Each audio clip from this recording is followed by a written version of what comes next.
Tonight's kind of a catalyst for this post. I just received another message, and it's worse than any of the others. My girlfriend died on the 7th of August, 2012. She was involved in a 3-car collision driving home from work when someone ran a red light.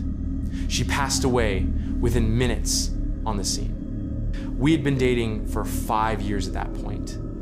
She wasn't big on the idea of marriage. It felt archaic, she said, gave her a weird vibe. But if she had been, I would have married her within 3 months of our relationship. She was vibrant, the kind of girl that would choose dare every time. She was happiest when camping, but a total technophile too. She always smelled like cinnamon. That being said, she wasn't perfect. She always said something along the lines of, "If I cark it first, don't just say good things about me. I've never liked that. If you don't pay me out, you're doing me a disservice. I've got so many flaws, and that's just part of me." So, this is for M. The music she said she liked and the music she actually liked were very different. Her idea of affection was a side hug. She had really long toes, like a chimpanzee. I know that's tangential, but I don't feel right discussing her without you having an idea of what she was like. On to the meat. M had been dead for approaching 13 months when she first messaged me. The 4th of September, 2013. This is when it began. I had left Emily's Facebook account activated so I could send her the occasional message, post on her wall, go through her albums. It felt too final and too un-Emily to memorialize it. I share access with her mother, Susan, meaning her mother has her login and password and has spent a total of approximately 3 minutes on the website or on a computer, total. After a little confusion, I assumed it was her. The 16th of November, 2013. I had received confirmation from Susan that she hadn't logged in to M's Facebook since the week of her death. M knew a lot of people, so I instantly assumed this was one of her more tech-savvy friends fucking with me in the worst possible way. I noticed pretty much immediately that whoever was chatting with me was recycling old messages from M and my shared chat history.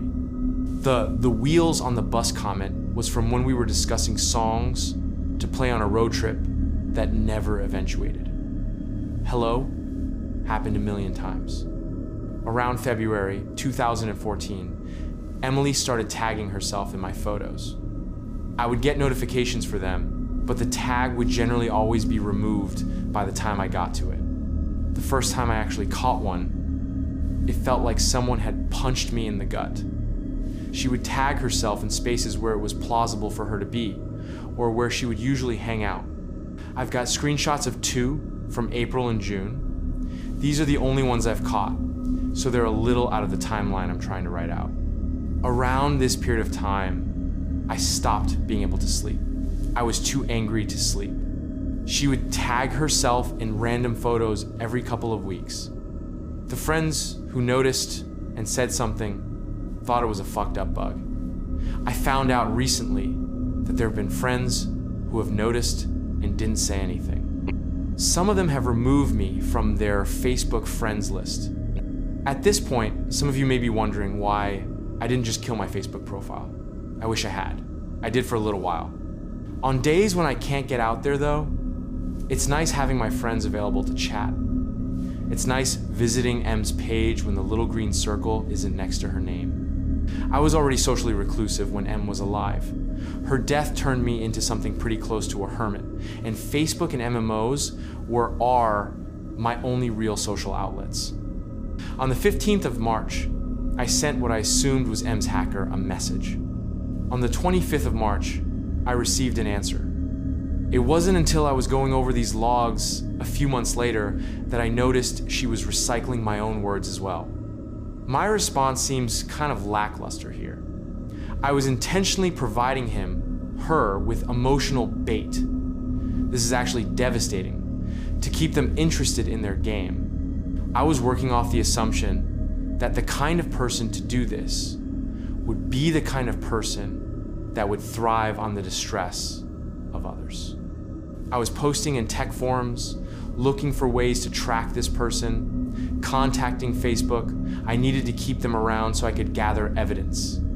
Before anyone asks, yes, I had changed the password and all security info countless times. 16th of April, I received this.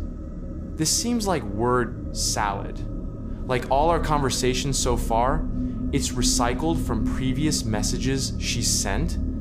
29th of April, I hadn't discovered any leads. Facebook had told me the locations her page had been accessed from, but since her death, they're all places I can account for.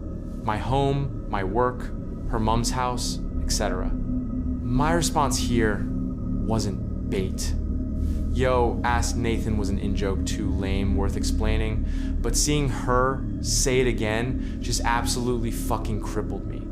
My reaction in real life was much less prettier. I'm not expecting my bond back. Her last few messages had started to scare me, but I wouldn't admit it at this point. 8th of May. I don't really have the words for this. R-E-N-G is the first original word she's made. This has given me nightmares that have only started to kick in recently. I keep dreaming that she's in an ice-cold car, frozen blue and gray, and I'm standing outside in the warmth screaming at her to open the door. She doesn't even realize I'm there. Sometimes her legs are outside with me. 24th of May. I wasn't actually drunk. She wasn't an affectionate girl, and it always embarrassed her to exchange I love yous, cuddle, talk about how much we meant to each other. She was more comfortable with it when I was boozed up.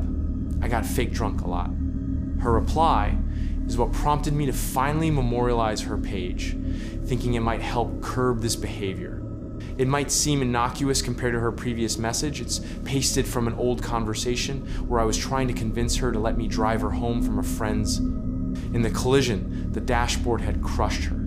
She was severed in a diagonal line from her right hip to midway down her left thigh. One of her legs was found tucked under the back seat.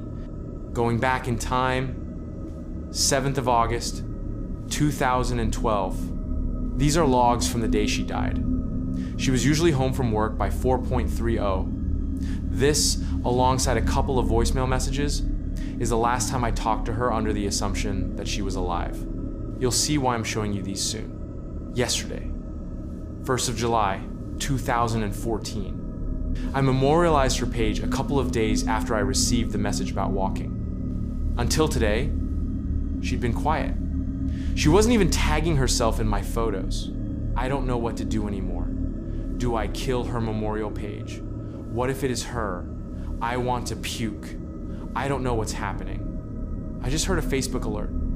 I'm too afraid to swap windows and check it.